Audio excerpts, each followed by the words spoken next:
Jesús habló extensamente sobre Satanás. Primero lo llamó el enemigo y el maligno.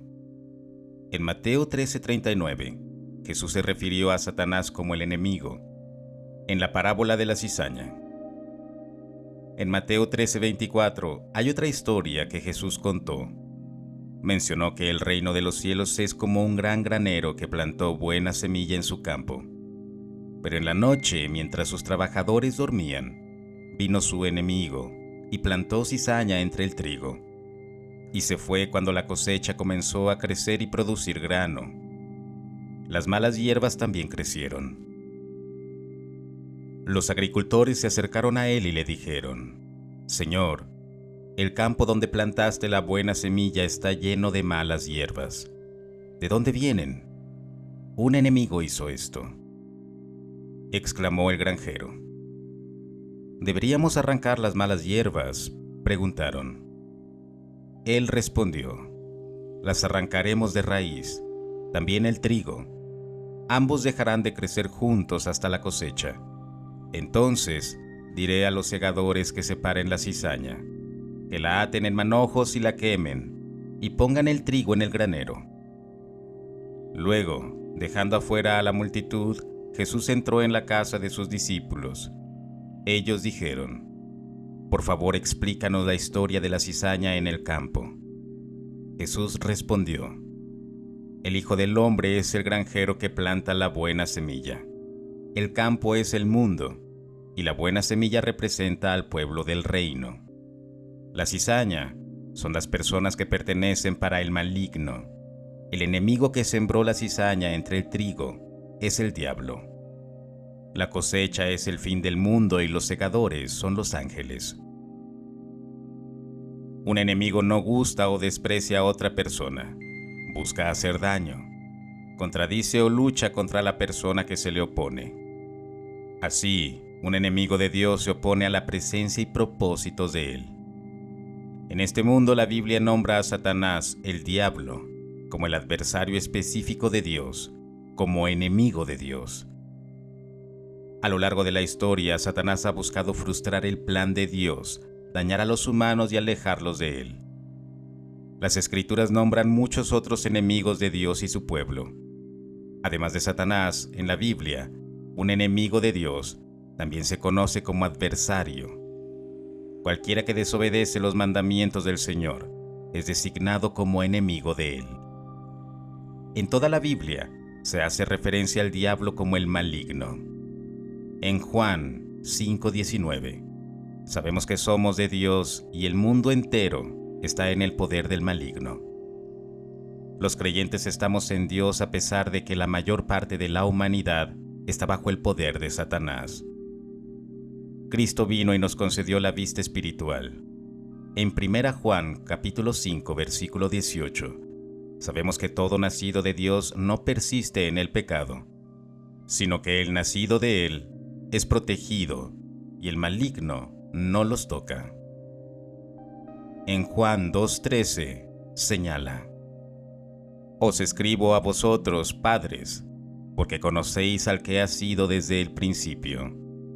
Os escribo a vosotros, jóvenes, porque habéis vencido al maligno.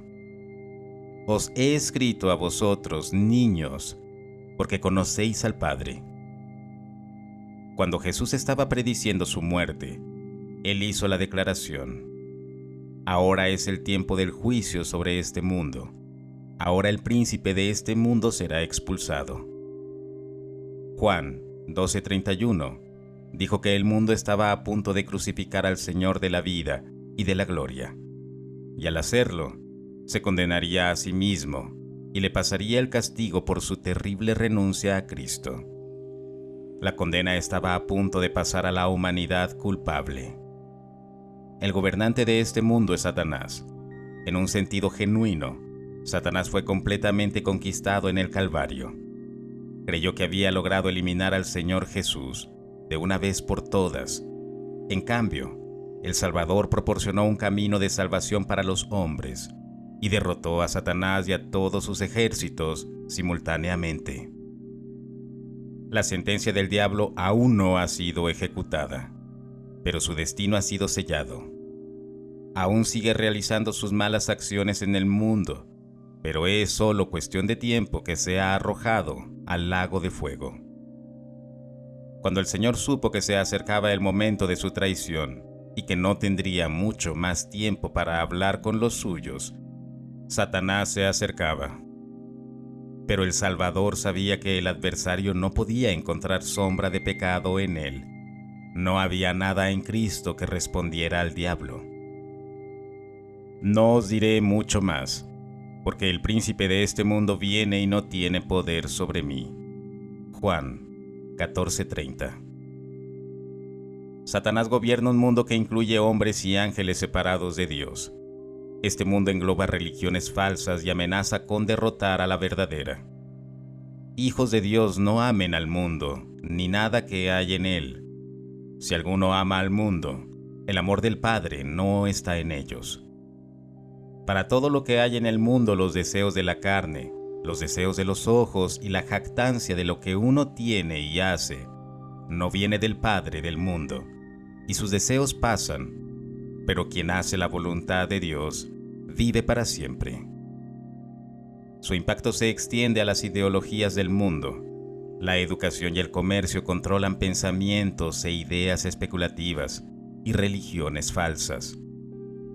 Del mundo que surgió de sus mentiras y engaños, en Mateo 12:24, los fariseos, al oír esto, dijeron: Este hombre expulsa a los demonios solo con la ayuda de Babul, el príncipe de los demonios. En Romanos 8:7, la mente controlada por la carne es hostil a Dios. No se somete a la ley de Dios ni puede hacerlo. Los que están en el reino de la carne no pueden agradar a Dios. Este cosmos es el contrapunto de Satanás a el reino y el gobierno de Dios. Su deseo de ser como Él lo llevó al pecado y ahora lidera a todos los rebeldes que, como Él, han caído en el pecado. En Isaías 14:14 se cita: Subiré sobre las alturas de las nubes. Me haré semejante al Altísimo. Este texto apunta a derrotar a los verdaderos hijos de Dios. En Juan 8:44, Tú eres de tu padre el diablo, y quieres realizar los deseos de tu padre. Él fue un asesino desde el principio. No se aferró a la verdad porque no hay verdad en él. Cuando miente, habla su lengua nativa, porque es un mentiroso, y el padre de las mentiras. Él desea tener la vida de Pedro. La historia de Pedro es quizás la mayor historia de redención jamás escrita. Él era un pescador y los pescadores eran típicamente hombres de acción, muy físicos y valientes, lo cual Pedro demuestra en la Biblia. Sin embargo, Pedro enfrentó un desafío importante cuando el diablo lo marcó, y Jesús le informó de esto, para darle autoridad a este dilema en la última cena. Jesús advirtió a Pedro que se avecinaba una prueba de fe. En verdad, Satanás ha pedido que os zarandee como a trigo. Lucas 22:31. Los discípulos que hablaban abiertamente parecían estar en problemas. Satanás quería zarandear a Pedro como trigo, es decir, trató de sacudir la fe de Pedro tan violentamente que caería, demostrando que el fiel siervo de Dios carecía de confianza. Pero no era solo Pedro quien estaba en peligro. En Lucas 22:31, la palabra para ti es plural. Jesús le dijo a Pedro que Satanás tenía la vista puesta en todos los discípulos.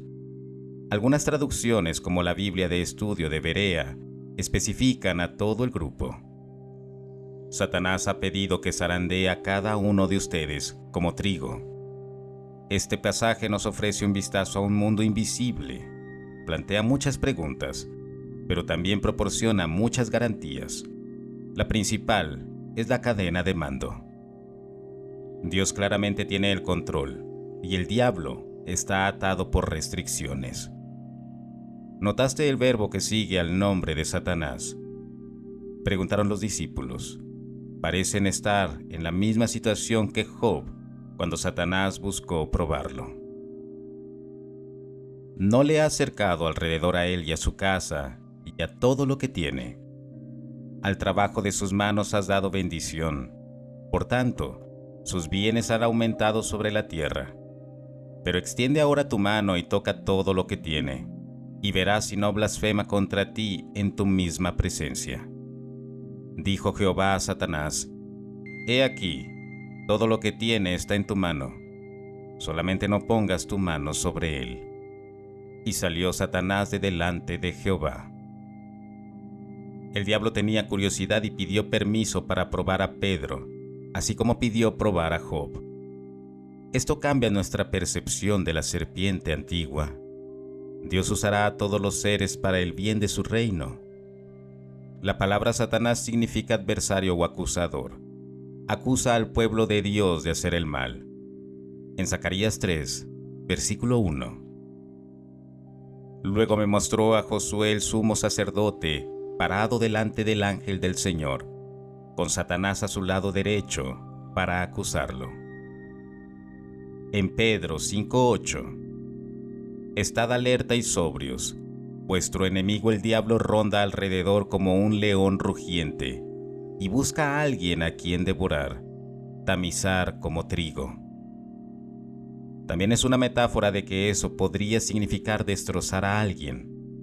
En los tiempos bíblicos, el trigo o el grano se tamizaba a través de un sib o colador grande. Mientras el grano se sacudía violentamente, se separaba la tierra y otras impurezas que se acumulaban durante el proceso de trilla del grano bueno y utilizable. El objetivo de Satanás al zarandear a Pedro y a los otros discípulos como si fueran trigo era aplastarlos y destruir su fe. En realidad, el adversario busca destruir la fe de cada creyente. En Juan 10:1, viene el ladrón solo para hurtar, matar y destruir. He venido para que tengan vida y la tengan en plenitud. Jesús aseguró a Pedro: He orado por ti, para que tu fe no falle, y cuando hayas vuelto, fortalece a tus hermanos. El liderazgo de la iglesia primitiva mostró que el Padre Nuestro por Pedro fue respondido. Jesús no prometió eliminar la prueba inminente de Pedro, pero oró para que su fe no fuera sacudida en la vida cristiana. Se esperan pruebas. Debemos pasar por muchas dificultades para entrar al reino de Dios, dijeron los misioneros en Hechos 14:22. Dios usa estas experiencias para moldear nuestro carácter, fortalecer nuestra fe y hacernos más como Jesús. En Romanos 8:28. Y sabemos que a los que aman a Dios, todas las cosas les ayudan a bien. Esto es, a los que conforme a su propósito son llamados. Porque a los que antes conoció, también predestinó para que fuesen hechos conforme a la imagen de su Hijo. Santiago 1:2-4. Tened por puro gozo, hermanos míos, cada vez que afrontáis pruebas de muchas clases, porque sabéis que la prueba de vuestra fe produce perseverancia. Que la perseverancia acabe su obra para que tú seas maduro y completo, que no te falte nada. Pedro 1:6-7. En lo cual vosotros os alegráis, aunque ahora por un poco de tiempo, si es necesario, tengáis que ser afligidos en diversas pruebas, para que sometida a prueba vuestra fe, mucho más preciosa que el oro, el cual aunque perecedero se prueba con fuego, sea hallada en alabanza, gloria y honra, cuando sea manifestado Jesucristo. Jesús está ahí, fortaleciéndonos e intercediendo por nosotros cada vez que enfrentamos una prueba. Todo lo puedo en Cristo que me fortalece. Filipenses 4:13. Es reconfortante que la intercesión de Dios limitó la capacidad de Satanás para zarandear a Pedro como a trigo. Cuando Satanás nos persigue, debemos recordar que Jesucristo siempre está presente para interceder por nosotros. Hebreos capítulo 7:25. Por lo tanto, Él también es capaz de salvar perpetuamente a los que vienen a Dios por medio de Él, ya que Él vive siempre para interceder por ellos. Jesús tuvo fe en que Pedro se recuperaría y ayudaría a los demás discípulos. Otra razón por la que el Señor nos permite pasar por pruebas es para enseñarnos cómo ayudar a otros a crecer en la fe. Segunda de Corintios 1-6. Si sufrimos, es para que ustedes tengan el consuelo que los ayude a soportar con paciencia los mismos sufrimientos que nosotros padecemos. Antes de su triple negación, Pedro estaba demasiado confiando en su propia fuerza. Sin embargo, después de ser zarandeado como trigo, Pedro descubrió que el fracaso es posible debido a la debilidad de la carne. Marcos 14:38. Velad y orad para que no entréis en tentación. El espíritu verdaderamente está dispuesto, pero la carne es débil. Pedro tendría compasión y misericordia por los demás, ahora que entendió lo fácil que es caer y al mismo tiempo los ayuda a evitar el mismo error. La verdadera fe y la perseverancia se revelan a través del arrepentimiento y la restauración, en lugar de la perfección sin pecado. Nos levantamos y continuamos después, cayendo igual que Pedro, cuando Satanás viene a zarandearnos como trigo. Tenemos un abogado en Jesucristo que intercede por nosotros. Juan 17:9-1. Yo ruego por ellos, no ruego por el mundo, sino por los que me diste, porque tuyos son, y todo lo mío es tuyo, y todo lo tuyo mío, y he sido glorificado en ellos. Y ya no estoy en el mundo, mas estos están en el mundo, y yo voy a ti. Padre Santo, a los que me has dado, guárdalos en tu nombre, para que sean uno, así como nosotros. Juan 17:15. No ruego que los quites del mundo, sino que los guardes del mal. No te pido que los saques del mundo, sino que los guardes del maligno. Él nos protegerá para que el diablo no pueda destruir nuestra fe y esperanza. Juan 10:27-28. Mis ovejas oyen mi voz, y yo las conozco. Me sigue, y yo les doy vida eterna, y no perecerán jamás, ni nadie les arrebatará de mi mano. Hebreos 7:25. Por lo tanto, Él también es poderoso para salvar para siempre a los que por medio de Él se acercan a Dios, puesto que vive perpetuamente para interceder por ellos.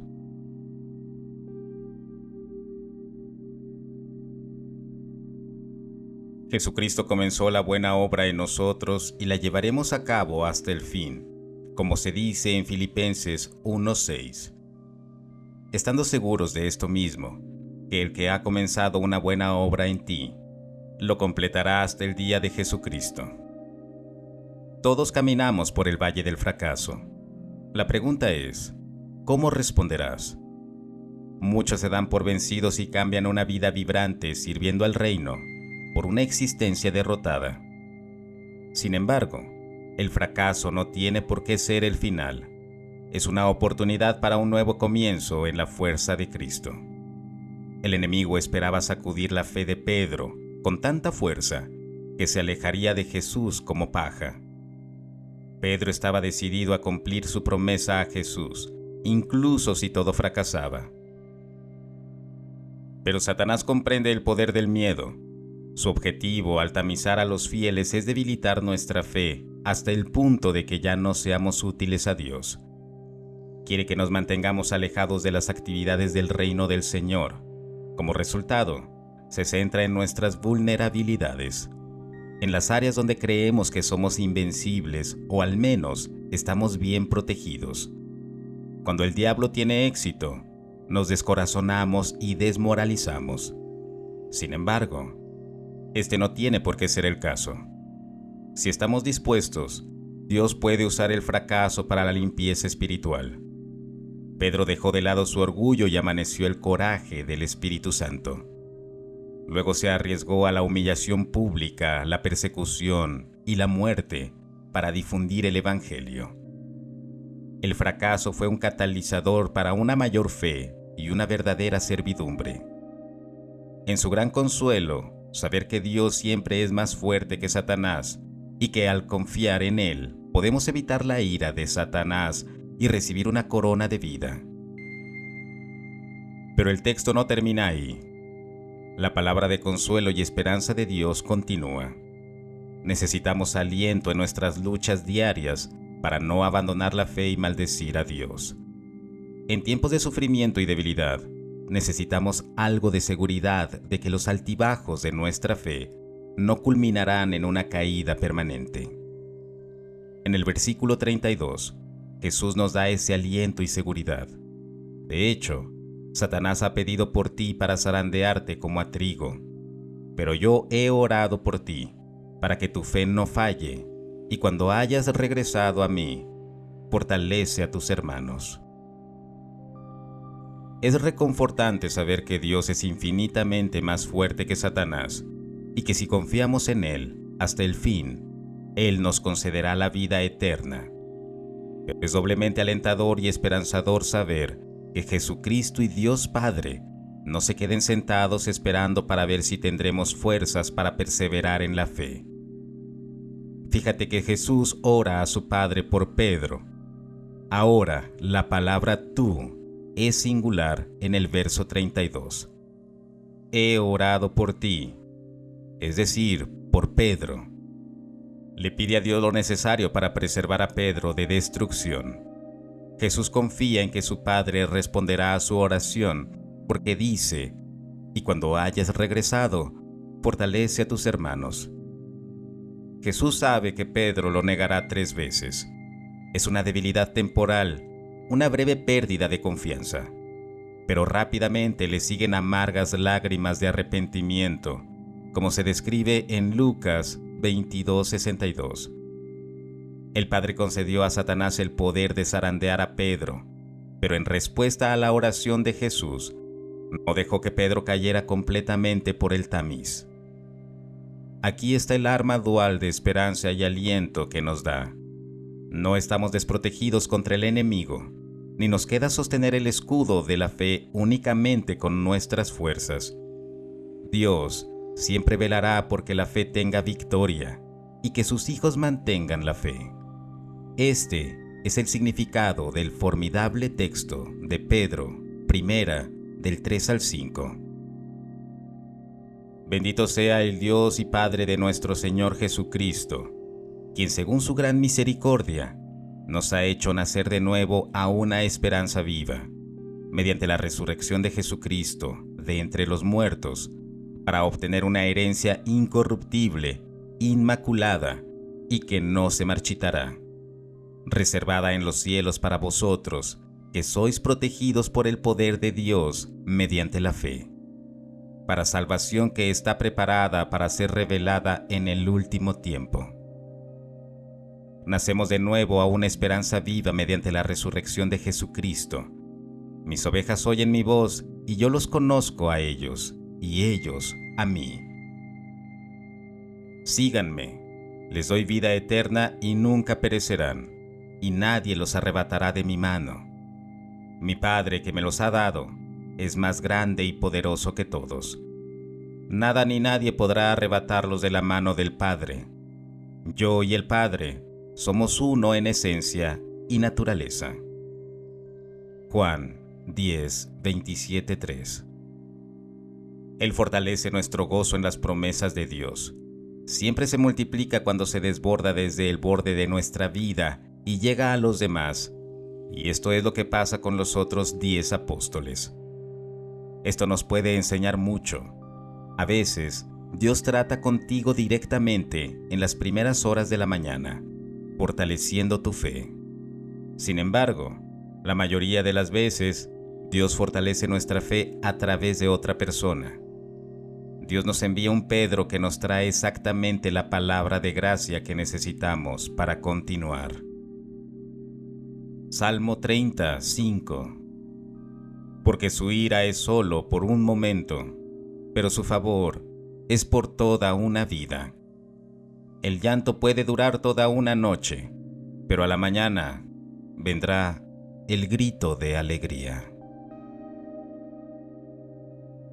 Querido hermano de Orando con Fe y Esperanza, no olvides suscribirte y activar la campana de notificaciones para seguir disfrutando de estas historias que hacemos con mucho amor. Te deseo las más grandes bendiciones.